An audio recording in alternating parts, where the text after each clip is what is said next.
Hello again, this is Victor James, author of the Megacosm, and I want to give my thoughts about the new movie Osiris. Admittedly, most straight-to-video movies don't get my attention, but the trailer for Osiris was different. It kind of reminded me of the old-school 80s action movies that pit skilled Marines against an alien threat. I mean, it's not a new premise, but it didn't hurt that Linda Hamilton was in it too.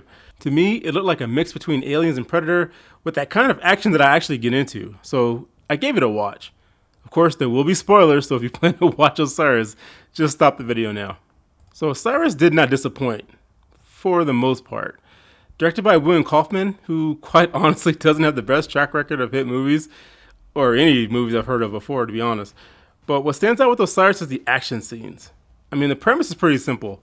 Special Forces commandos are abducted in mid-operation by a mysterious alien spacecraft, and upon waking, find themselves prey to a relentless alien race in a fight for survival. So the movie begins with a prolonged war scene that captures your attention, to be honest. Kaufman shows how deadly our protagonists are before they are captured by the aliens who interrupt the battle.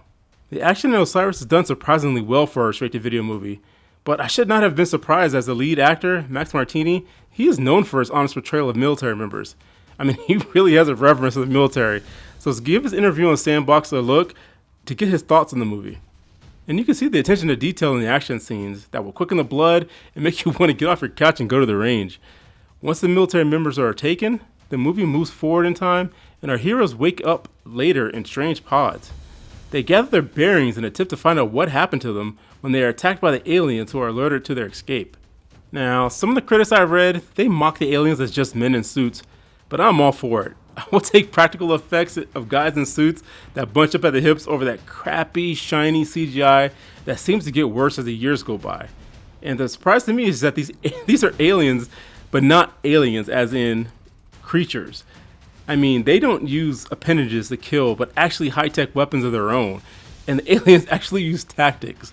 It was like watching an old-school Halo game. By the way, aliens coordinated to defeat the special forces. The men encounter a human, a female named Ravi, who deepens the mystery of the ship and their surroundings. Now, I don't want to spoil the movie too much anymore, as Osiris attempts to tell a story about military survival against an overwhelming foe. And I say attempt because honestly the story is the one thing I can agree with the critics on. Although Osiris is well cast with men who come off as trained military soldiers, except the lack of helmets which I just couldn't ignore, the story is a bit disjointed. I would say Osiris is a roller coaster ride, as I was pulled into the action at first, then there was a lull. Then I was invested again when the action picked up, then there was a lull that I kind of got bored. Something just felt disjointed, and I think it was because of the limited runtime of the film. Even with the runtime of nearly 2 hours, Osiris had just so many cast members that none really got enough time to grow. I have no problem with any of the actors at all, but I just didn't have time to form that connection with them that I did with the Space Marines and the aliens. And I think that is because Osiris is mostly predicated on the action. And the story I felt didn't make much sense, as the soldiers seem to be fighting in the latest Middle East wars, but circumstances you find out later kind of contradicts the timeline. And honestly, if you're going to watch this movie for Linda Hamilton, save your money. She's great in it, but not in it much. But I will say that she has more passion in Osiris than she did for the last Terminator movie she was in. So I liked Osiris. I would watch it again at a friend's house, but I judge a movie on if I would actually buy the physical media. And I'm still on the fence. I rented it to see if I would buy it, and I think I will, just not for full price. So I will get Osiris maybe a 7 out of 10, which is far higher than critics, because I love practical effects and the cinematography and action were top notch for a straight-to-video movie. But let me know in the comments below, do you plan on watching Osiris? Have you watched it? Did you watch this video and now you're going to give it a try? If you do watch it, come back and tell me what you think, because I'm kind of interested in what the sci-fi community thinks about it. So as usual, you can buy my book, Fiasco Adventures, on Amazon. I have it in paperback. It's also available in Kindle. And I also have the first chapter of Fiasco Adventures on my website, themegacosm.com. So you can read the first chapter, see if it's something that you're interested in, and think about buying.